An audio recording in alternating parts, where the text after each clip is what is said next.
Hello and welcome to Written Words. I'm Helen, and in today's video we're going to talk about learning. So what kind of learner are you, and why is it useful to know that information? A very long time ago, when I was doing my teacher training, one of the things that I remember very clearly from that, and which I found very useful, was learning about the three different types of learner. And those three different types of learner are the visual, the auditory, and the kinesthetic learner. Most of us use a combination of all three of those, but we tend to favour one more than the others. Some people are more auditory learners, some people are more visual learners, and some people are more kinesthetic learners. So what does this mean? You might be able to guess some of it from the terms themselves. A visual learner is someone who learns best by seeing things. They remember what they've seen. So they might prefer to read things or look at pictures and maps and diagrams. An auditory learner learns by hearing things. So they might take in something better when someone explains it to them verbally. And they might benefit more from audiobooks or podcasts. Musical people are often auditory learners because they're used to hearing things and processing what they hear. And then kinesthetic learners are the hands-on people, the people who take things in by actually doing something physically with their hands or with their bodies. Those people might benefit from making notes when they've read something, or by doing arts and crafts that are connected with whatever they're learning. In science, they may learn from doing experiments. Drama is also useful to these kinds of learners because you're physically acting something out, which helps you to remember it. And if a kinesthetic learner has to read something in order to learn something, they might benefit from reading it out aloud and actually adding a physical element to the process of reading, and perhaps even using a finger or a bookmark to point to the words they're reading, so that there's more going on physically than simply just looking at the words on the page. So which of these is your preferred method of learning? I certainly think I have a mixture of all three. Perhaps visual learning comes first for me because I like to read, but I also find that sometimes the things I've read are consolidated when I hear them spoken aloud, or when I do something to help me learn, when I make notes, or indeed when I make videos. I often find that I remember things more clearly than if I just simply read them. So which methods do you favour in your learning? As a teacher in a classroom setting, it's very useful to have this information because any class with more than one person in will contain a range of preferences in terms of learning styles. So if you're teaching a class full of children or adults, it's a good idea to use a mixture of methods that will help different types of learners to take in the information you're passing on.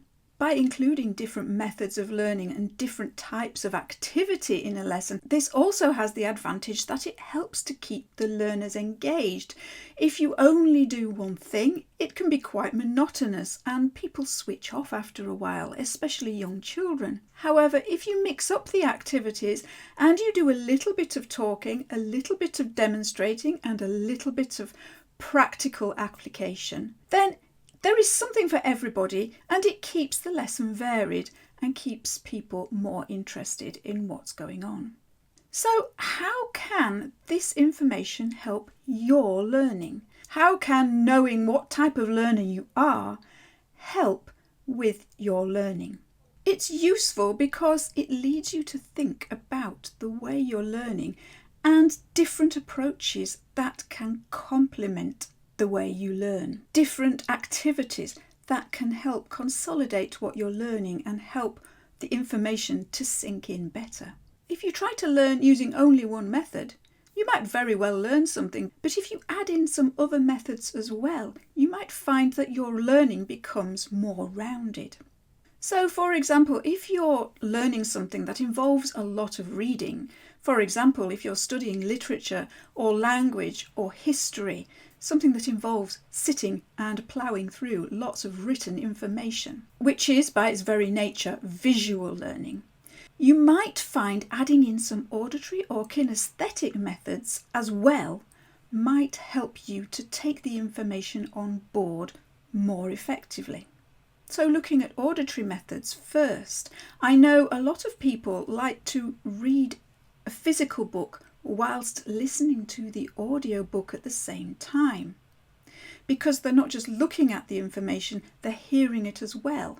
And some people find that helps their focus. Similarly, if you've read a book, if you then listen to a podcast on a similar subject, that might help to add an extra dimension to your learning.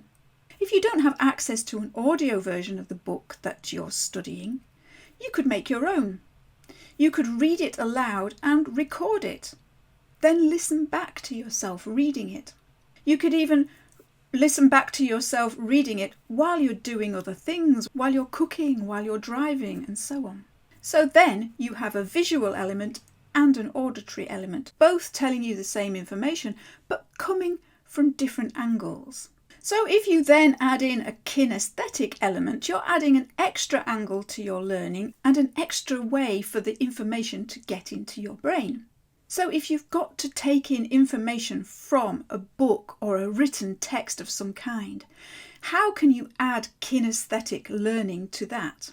One very common way is to make notes. You can paraphrase in a notebook what you've read. You can summarise what you've read. Or, if the book is your own, you can underline things with a pencil or make notes in the margin.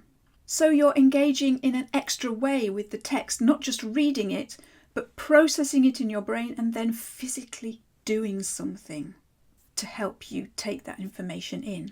As I've already mentioned, you could use a finger or a bookmark to point at the words as you're reading them, because that adds an extra physical action to the reading. And on top of that, you could read aloud, because in addition to seeing the words through your eyes, you're feeling them in your mouth, you're actually forming them yourself and doing a physical action, which might help you to take in the contents of what you're reading. When you've read something, you might like to paraphrase it to yourself out loud, talk to yourself in a mirror, record yourself, make a video of you talking about what you've read. Or, if you're lucky enough to have a sympathetic person who is happy to sit and listen, you can tell them about what you've read and even have a conversation about it with two physical people in a physical room, physically speaking and gesturing and thinking about what they've read. So that's a very brief overview of the three different types of learner. Of course, there have been many studies on this subject, and there is a lot more information out there which is much more detailed and which you might find interesting to read or listen to. But I hope I've at least got you thinking about the ways that you learn and how you might be able to add in the occasional extra method to help what you're learning sink in more deeply.